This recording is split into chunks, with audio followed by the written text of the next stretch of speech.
Sexual relationship বলুন, মানসিক স্বাস্থ্য বলুন, শারীরিক স্বাস্থ্য বলুন, সবটা ওই একটাই জায়গায় জড়িত। ওইটা ঠিক করলে সবটা ঠিক হবে।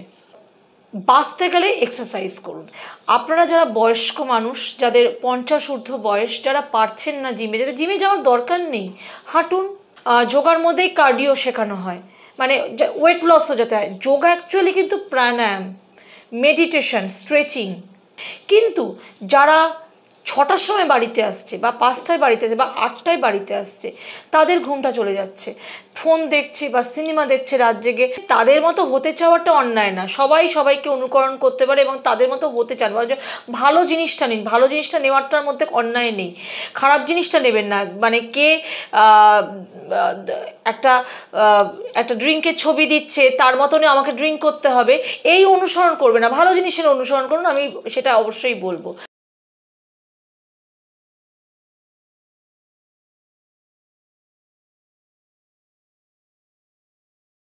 এটা তো গেল ডায়েট প্রসঙ্গ, অনেক ভারী ভারী কথা হয়ে গেল। এবার সেটাকে একটু, যেরকম যে আপনি যে আগের যে কথাটা বললেন, বেশি খাওয়া হয়ে গেলে পরের দিন খাওয়াটা কমিয়ে দিতে হবে, একটু ডেফিসিটে যাক পরের দিনটা।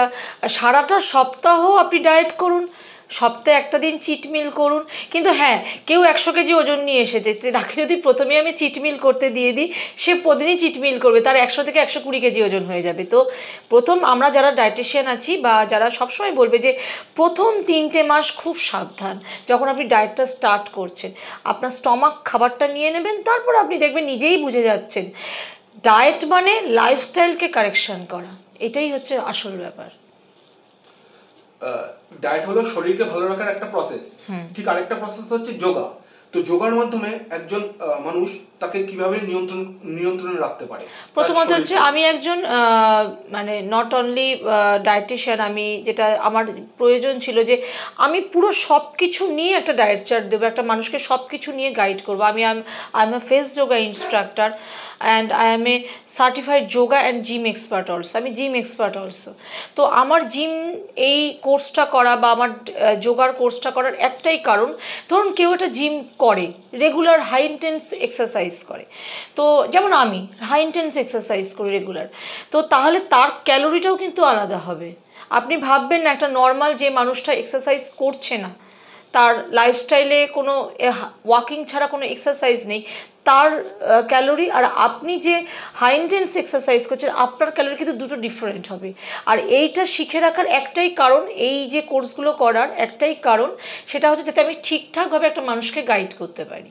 হ্যাঁ, যোগা বা জিম, যদি বাঁচতে চান এক্সারসাইজ করুন, সত্যি কথা, একদম পরিষ্কার কথা। আগামী দিন খুব খারাপ হতে চলেছে, মানে ওবেসিটির পরিমাণ প্রত্যেকের ঘরে ঘরে, প্রত্যেকে ওবেসিটিতে ভুগবে মানুষে। তো বাঁচতে গেলে এক্সারসাইজ করুন। আপনারা যারা বয়স্ক মানুষ, যাদের 50 ঊর্ধ্ব বয়স, যারা পারছেন না জিমে, যাদের জিমে যাওয়ার দরকার নেই, হাঁটুন, যোগা করুন, প্রাণায়াম করুন। এখন যোগা জিনিসটা কীরকম হয়ে দাঁড়িয়েছে, যোগা মানে এখন যোগার মধ্যেই কার্ডিও শেখানো হয়, মানে ওয়েট লসও যাতে হয়। যোগা অ্যাকচুয়ালি কিন্তু প্রাণায়াম, মেডিটেশন, স্ট্রেচিং। যারা বয়স্ক মানুষ তারা তো জাম্প করতে পারবে না, যাদের 60 বছর বয়স হয়ে গেছে, 75 বছর বয়স হয়েছে, তাদের জন্য যোগা কীরকম, তারা স্ট্রেচিং করবে গিয়ে, প্রাণায়াম করবেন। কত রকম প্রাণায়াম আছে, বসে বসে কত রকমের যোগা আছে যেটা বিভিন্ন রোগকে ক্লিয়ার করছে, তাই না?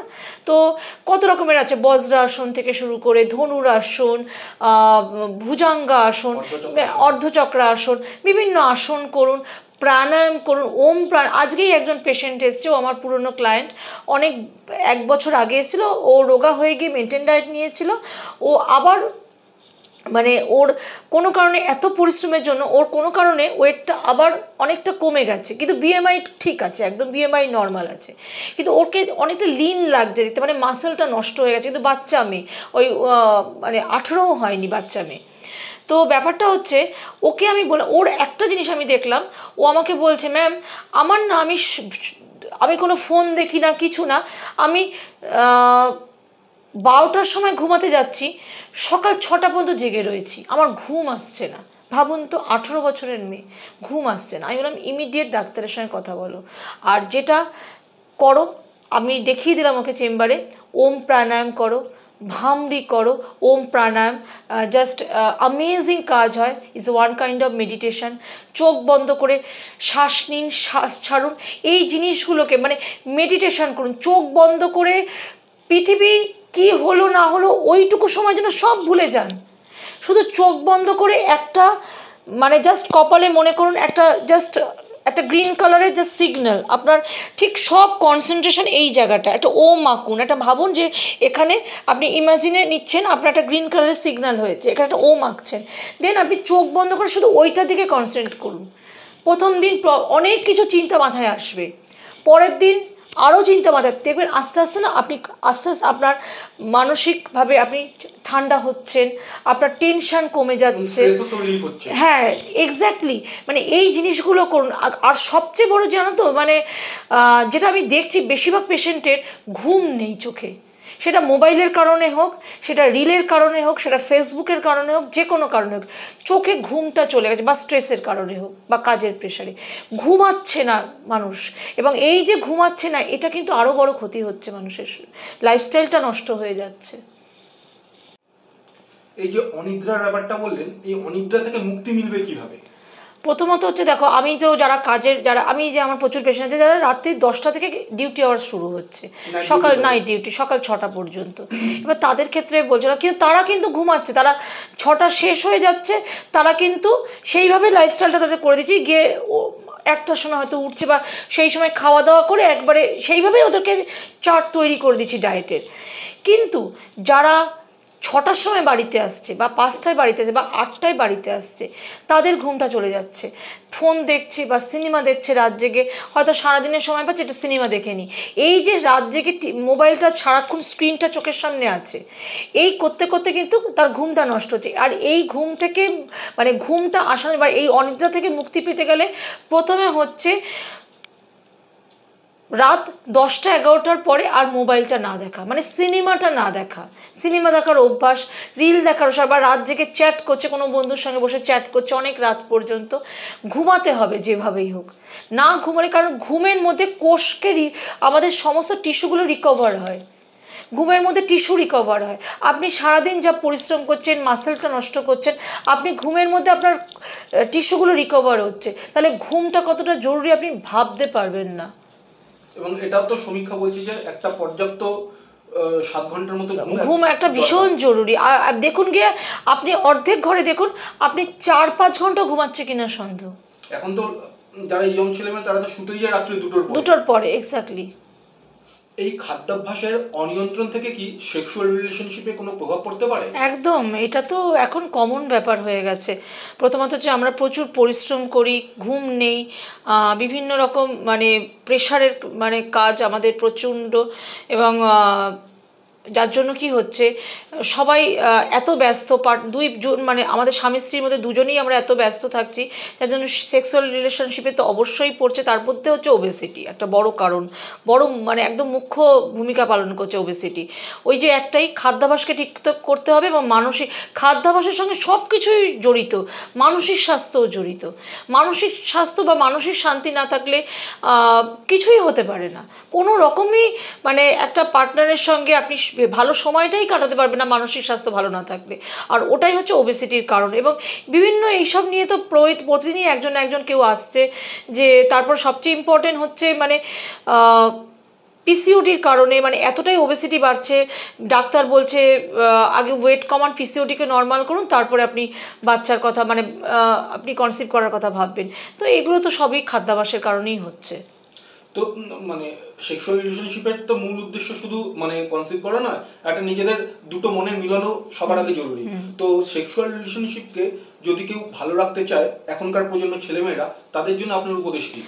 এক্সারসাইজ করুন প্রতিদিন, একদম ঘুম থেকে উঠে যেমন আপনি প্রতিদিন খাচ্ছেন, জল খাচ্ছেন, টয়লেটে যাচ্ছেন, আপনি মাথায় রাখুন আপনার এক্সারসাইজ করাটাও আপনার একটা জীবনের একটা ঘন্টা দিন, 30 মিনিট দিন, 45 মিনিট দিন এক্সারসাইজের জন্য, সঙ্গে ডায়েটটাকে ঠিক করুন। কথায় কথায় মানে বাইরের বিরিয়ানি খেতে চলে গেলাম, জাঙ্ক ফুড খেতে চলে গেলাম, অর্ডার দিয়ে দিলাম, আমি বাড়িতে খাবার দিয়ে চলে গেল, হ্যাঁ দিয়ে গেল, এই যে খেতে খেতে খেতে কী হচ্ছে, আপনি একদিনে আপনি প্রায় 3000 ক্যালোরি খেয়ে ফেলছেন, পরের দিনে কোনো বার্ন নেই, আস্তে আস্তে ফ্যাট ডিপোজিট হচ্ছে শরীরে, ওবেসিটি দাঁড়িয়ে যাচ্ছে। বলুন তাহলে এই যে ওবেসিটি আস্তে আস্তে, আপনার 120 কেজি ওজন কি একদিনে এসেছে? আপনারাই ভাবুন, 120 কেজি ওজন হতে আপনার কদিন সময় লেগেছে খেতে খেতে খেতে। এবার যখন আপনি দেখছেন যে আর তো সম্ভব না, বিভিন্ন পেটে ব্যথা হচ্ছে বা থাইরয়েড ধরা পড়েছে, বা দেখছেন গা হাত পা ব্যথা, চেক করে দেখলে ইউরিক অ্যাসিড চলে এসেছে, তখন আপনি ডাক্তারের কাছে ছুটছেন, আর ডাক্তার বলছে ডায়েট করে ওয়েট কমান। তাহলে তার থেকে ভালো নাকি যে একটা সুস্থ লাইফস্টাইল লিড করি, এবং সব কিছুর সঙ্গে কিন্তু ওবেসিটির সঙ্গে সবটা জড়িয়ে, সেটা সেক্সুয়াল রিলেশনশিপ বলুন, মানসিক স্বাস্থ্য বলুন, শারীরিক স্বাস্থ্য বলুন, সবটা ওই একটাই জায়গায় জড়িত। ওইটা ঠিক করলে সবটা ঠিক হবে। আমাদের পাশের দেশ চীনও কিন্তু ওবেসিটিতে ভরে যাচ্ছে, কিন্তু চীন সেক্ষেত্রে সরকার কিন্তু সেক্ষেত্রে নিয়ন্ত্রণের একটা ব্যবস্থা করে দিয়েছে। সেক্ষেত্রে আমাদের ভারতবর্ষেও কি সেরকম কিছু একটা প্রশাসনের তরফ থেকে কিছু একটা নির্দেশাবলী আসা প্রয়োজন? অবশ্যই করা দরকার, তো আমার তো মনে হয়, কারণ আমি তো বললাম যে আজ থেকে কবছর পরে প্রত্যেকটা ঘরে ঘরে মানুষ ওবেসিটির কারণে ভুগবে, বিভিন্ন রোগ দাঁড়িয়ে যাবে, তার লাইফস্টাইল ডিজিজগুলো চলে আসবে। দেখুন প্রথমত হচ্ছে সুগার খুব ডেঞ্জারাস একটা অসুখ, যে অসুখটা আপনি বুঝবেন না কখন কোন অর্গানটা খারাপ হয়ে যাচ্ছে। এবং এটা একটা ভ্রান্ত ধারণা আছে যে মিষ্টি খেলেই নাকি সুগার হয়। না, এটা তো ভুল ধারণা। দেখুন প্রথমত সুগারকে কন্ট্রোল করতে হলে ধরুন সুগার অনেকভাবে হয়, জেনেটিক্যালিও হয়, তাহলে যাদের পরিবারের সুগার আছে তাহলে আপনাকে আরও বেশি সচেতন হতে হবে। আর ওবেসিটির কারণে সুগার হচ্ছে, আর তারপরে বিভিন্ন খাবার, দেখবেন একটা জিনিস, সকালবেলা ঘুম থেকে উঠে পুরি সবজির দোকানে কীরকম ভিড়, আপনি বাড়িতে সুগারের ওষুধ খাচ্ছেন, আপনি গিয়ে পাড়ার দোকানে গিয়ে পুরি সবজি খাচ্ছেন। তো ব্যাপারটা হচ্ছে এই যে বাইরে খাচ্ছে, এগুলো থেকে সুগার মানে কোমরবিডিটি চলে আসছে। তো এইগুলো কন্ট্রোল করতে গেলে প্রথম হচ্ছে, সুগার হচ্ছে সাইলেন্ট কিলার। হ্যাঁ একদম, কোন অর্গানটা কি খারাপ হয়ে যায় আপনি নিজেও বুঝতে পারবেন না। প্রতি বছর একটা হেলথ চেক আপ করান, যেটা সরকার থেকেও করাচ্ছে, সব জায়গায় করায়, অনেক জায়গায় বিনামূল্যে করানো হয়, একটা হেলথ চেক আপ করানো হয়, বিভিন্ন আমি দেখেছি করায়, আমাদের সামনেই একটা জায়গায় মাঝে মাঝেই করানো হয়। তো হেলথ চেক আপ বছরে একটা দিন করান, এবং আপনারা যাদের সুগার আছে স্পেশালি মানে মাঝে মাঝে চোখ মানে আপনি আই স্পেশালিস্টের কাছে যাবেন আপনার, তারপরে বছরে একবার আপনার আরও অন্যরকম প্রবলেম, আপনার ক্রিয়েটিন লেভেল, আপনার টয়লেট দিয়ে প্রোটিন লিকেজ হচ্ছে কিনা, এই সব টেস্টগুলো কিন্তু ভীষণভাবে জরুরি করবেন। আর সঙ্গে খাবারকে কন্ট্রোল করুন, মিষ্টি জাতীয় খাবার খাবেন না, কার্বোহাইড্রেট খাবেন না, আর হচ্ছে ক্যালোরি কম খাবেন, আর প্রতিদিন জিমে যেতে হবে না, যোগাও করতে হবে না, 1 ঘন্টা হাঁটবেন। সুগার পেশেন্টের জন্য ভীষণ প্রয়োজন ওয়াকিং কিন্তু ভীষণ দরকার, যারা আপনারা স্পেশালি ডায়াবেটিক পেশেন্ট রয়েছেন। আরেকটা জিনিস যেটা ইদানিংকালে লক্ষ্য করা যাচ্ছে, সেটা হচ্ছে অনেককে দেখে মানে তাদের মতো হতে চাও, যেরকম অনেকে যেরকম মালাইকা আরোরা বা শিল্পা শেট্টি যেরকম যোগা করে, সেরকমভাবে যোগার আউটফিট কিনে বা যোগার ম্যাট কিনে যোগা করতে শুরু করেছে। এই যে এই প্রসেসটা, সেটা তো একটা ভুল, সেটা বোঝাই যাচ্ছে। সেটাকে কিভাবে করলে সঠিক দিকে এগোনো যায়, এবং এই যে সেলিব্রিটিদের মানে দেখে তাদের মতো হওয়ার চেষ্টা, সেটা কিভাবে ভাঙানো যায়, মানে ভাঙতে পারে তারা? দেখুন কাউকে আমিও যদি আমার যদি কোনো মানুষকে ভালো লাগে, আমি তাকে দেখে আমি শিখবই, এটা কোনো অন্যায় না যে কাউকে দেখে কেউ ইন্সপায়ার হওয়া। হ্যাঁ হ্যাঁ, যে কোনো মানুষ আমাকে দেখে হয়তো 5টা মানুষ ইন্সপায়ার হচ্ছে, বা শিল্পা শেট্টিকে দেখে 5টা মানুষ ইন্সপায়ার হচ্ছে। তো ব্যাপারটা হচ্ছে তাদের মতো হতে চাওয়াটা অন্যায় না, সবাই সবাইকে অনুকরণ করতে পারে এবং তাদের মতো হতে চান, ভালো জিনিসটা নিন, ভালো জিনিসটা নেওয়ারটার মধ্যে অন্যায় নেই, খারাপ জিনিসটা নেবেন না। মানে কে একটা ড্রিঙ্কের ছবি দিচ্ছে, তার মতনই আমাকে ড্রিঙ্ক করতে হবে, এই অনুসরণ করবে না, ভালো জিনিসের অনুসরণ করুন, আমি সেটা অবশ্যই বলবো। আচ্ছা, 2 নম্বর কথা হচ্ছে, যদি তাদের মতো হতে হয়, আপনি কি পিছনে দেখুন তাদের জীবনযাত্রা কতটা স্ট্রাগলের, তারা ওই জায়গাটায় ফিটনেস বজায় রাখার জন্য কত স্ট্রাগল করছে, মানে তাদের লাইফস্টাইল আপনি দেখুন কতটা ডিসিপ্লিন। শুনুন, ডিসিপ্লিন না হলে কোনো দিন সাকসেসফুল হওয়া যায় না। সাকসেসফুল হওয়ার মূল মন্ত্র ডিসিপ্লিন, টাইম মতো ঘুম, টাইম মতো খাওয়া, টাইম মতো এক্সারসাইজ করা, আর যেটুকু প্রয়োজন আমার সেইটুকুর মধ্যে দিয়ে চলা আর প্রফেশনাল হওয়া। পরিষ্কার কথা, আমি একদম অন ক্যামেরায় বলছি, মানে ডিসিপ্লিন না হলে কিন্তু কোনো দিন সাকসেসফুল হয় না। আর অনুসরণ করা ভালো, আপনি অনুসরণ করুন, অনুকরণ করুন, যাই করুন না কেন, যদি তার মতো হতে হয় তার মতো লাইফস্টাইলটাকে করতে হবে। আর এর জন্য আপনাকে এক্সপার্টের কাছে যেতে হবে। নিজে নিজে কোনো এক্সারসাইজ করতে গিয়ে সেটা, ধরুন একটা সূর্য প্রণাম করছে, সূর্য প্রাণায়াম করছে, তার মতো দেখে সূর্য প্রাণায়াম করার থেকে আমি মনে করি এক্সপার্ট আপনাকে যেভাবে করে দেবে গাইড, আপনার তো একটা এজ হয়েছে, আপনার মেডিকেল প্রবলেম আছে, আপনার কারো স্পন্ডালাইটিস আছে, ঘাড়ে আছে, ব্যাক পেন হচ্ছে, পিঠে রয়েছে স্পন্ডালাইটিস, কারো স্লিপ ডিস্ক আছে, একজন এক্সপার্টই আপনাকে কোন যোগা করলে কি হতে পারে, কতটুকু এক্সারসাইজ করলে আপনার জন্য ঠিক, সেটা একমাত্র এক্সপার্ট করে দেবে। আর সঙ্গে খাদ্যাভ্যাস নিয়ন্ত্রণ করতে হবে।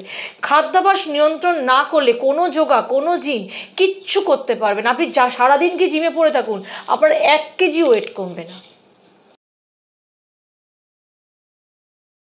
ডাম্বেল তুলে তুলে এক্সারসাইজ করতে যায়, তাতে কিন্তু তার লাভ হবে না, আলটিমেটলি 1 কেজিও কমবে না।